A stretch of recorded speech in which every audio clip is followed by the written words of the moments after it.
Norway Rat. Okay, so if you live in any city with more than 1 million people, New York, LA, Chicago, Houston, there is a Norway rat running somewhere underneath you. Not near you, underneath. The ground you're standing on, there's a whole tunnel system down there, and she owns it. And I say she because this animal is built, size of a football, pure muscle. She can hold her breath, dive underwater, and come up through the pipes in your building, including your toilet. Yeah, your toilet. Imagine you're standing in your bathroom at 2 a.m., half asleep, you lift the lid, and I'll let you finish that image yourself. But honestly, the toilet thing is just gross. That's not what should actually concern you. What should concern you is Leptospirosis. Leptospira bacteria lives in the rat's kidneys, comes out in the urine, and survives in water for weeks. When it rains hard and the streets flood, you know that brown water rising from the drains? That warm metallic smell? That water has been in contact with rat urine. And if it touches a cut on your foot, a scrape on your ankle, even skin that's been wet long enough, the bacteria doesn't knock. It just enters. Once inside, it goes after your kidneys first, then your liver. Some cases stop there. Others progress to something called Weil's disease, jaundice, organ failure, internal bleeding. People die from this every year in the United States, not in some other country, here.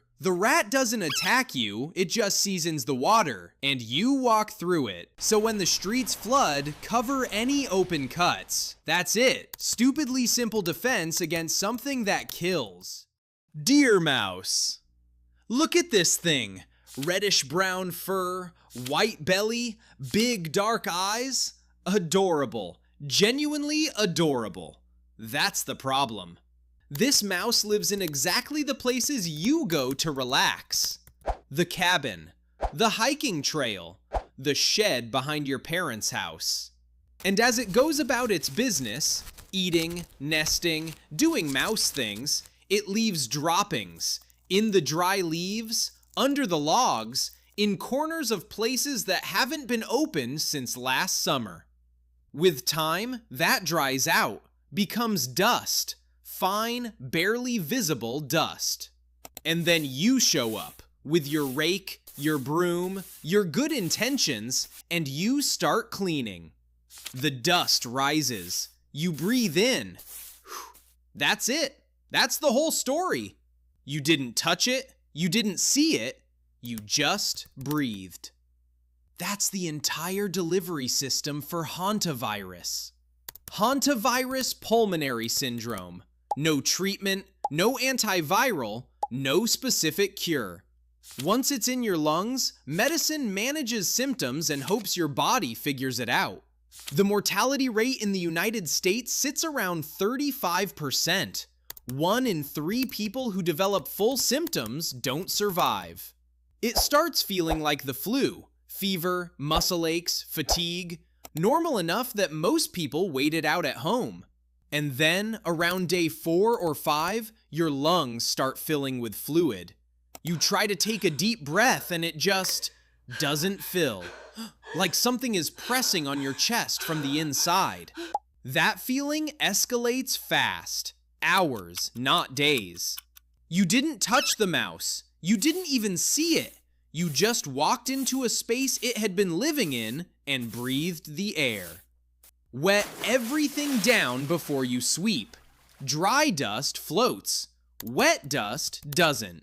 That's the entire defense against a disease with no cure. Hamster. Best-selling small pet in America. Sits in your room, runs on a wheel, fills those ridiculous cheeks with food pellets. The universal symbol of harmless. Parents buy these for 7-year-olds. And it can give you a brain infection. Hamsters can carry something called lymphocytic choriomeningitis virus. The name is a disaster, so let's call it LCMV. And it gets to you in ways you'd never think twice about. 1, you clean the cage. You touch the bedding. You forget to wash your hands and you touch your eye or your mouth. Done. 2, you're playing with it, making it run around, and it gives you that tiny nibble, the little bite on your finger, the one that barely hurts, the one you laugh about. That tiny bite is direct bloodstream access. It starts like the flu, fever, body aches, nausea, and then the headache. Not a regular headache, a pressure headache, behind your eyes, at the base of your skull, because the virus can inflame the membrane around your brain. Your neck goes stiff, you get confused. Nobody expects that from the hamster wheel in the corner. The most dangerous animal in your house right now might be the one you paid $40 for at PetSmart. Know where your hamster came from. Reputable breeder, clean environment, lower risk. And after you handle it or clean its space, wash your hands properly. Soap, water, 30 seconds. That's the whole thing. Roof rat. Speaking of things in your house you don't think about, what's that sound above your ceiling at 2 a.m.? Skinnier than the Norway rat. Built like a gymnast, walks power lines like a circus performer, scales brick walls, jumps from tree branches directly onto your roof. And unlike the sewer rat, this one doesn't need a big opening. Any gap in your roof tiles, any weak point around a pipe, it finds it. Always. Now, the urine and droppings carry leptospirosis, but the part that really gets me is the fleas, because this is where it gets creative. The roof rat carries fleas. Those fleas feed on infected blood.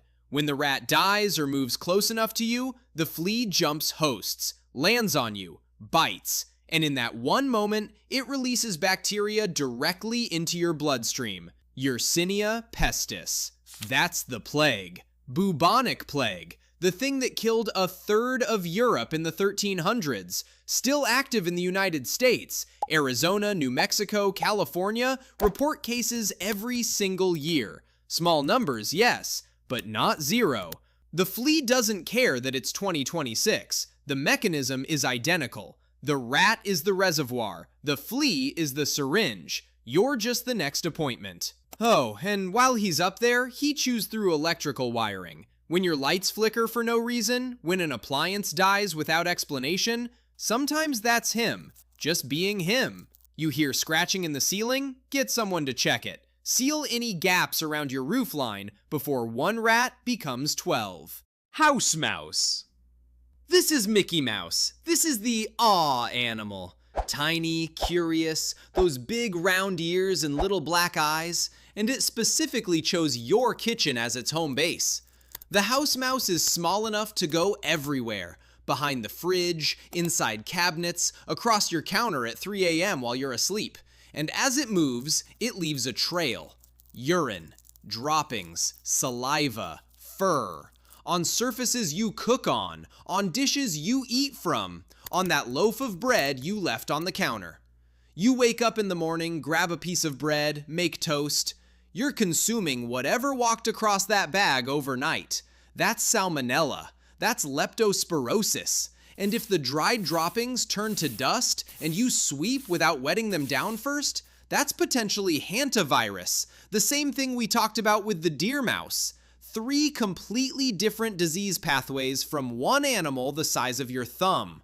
The fix is almost embarrassingly simple. Seal your food.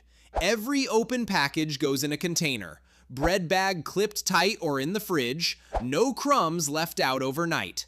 The house mouse isn't brave, it's just hungry. Take away the food source and it loses all interest in your home completely. Rice rat. Less famous than the others, smaller, semi-aquatic, prefers life near rivers, marshes, and wetlands.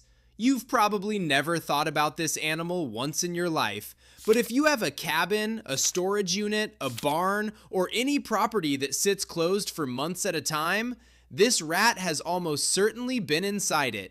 It moves through looking for seeds and food scraps, leaving droppings on tools, on grain bags, on floors of spaces that sit dark and undisturbed. Those droppings dry out. Same story as before. You open the door after 3 months, the air inside shifts, dust rises, and if that dust carries hantavirus, you've got a problem that won't announce itself for several days. It can also carry leptospirosis in its urine, so any surface it's crossed that you later touch or that contacts your water supply is a potential exposure point. Same virus, Same pulmonary syndrome.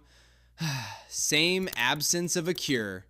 The rice rat just wants seeds, but what it leaves behind demands a little respect.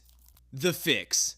Open the door. Step back. Let the space breathe for 10 minutes before you walk in. Wet down anything dry before you move it. That's it. 10 seconds of thinking before you enter a closed space is the entire defense against a disease that gives you no second chances. If you watched all the way to the end, make sure to subscribe, drop a like, hit the bell, and tell me in the comments which rat-borne disease you think is the most dangerous.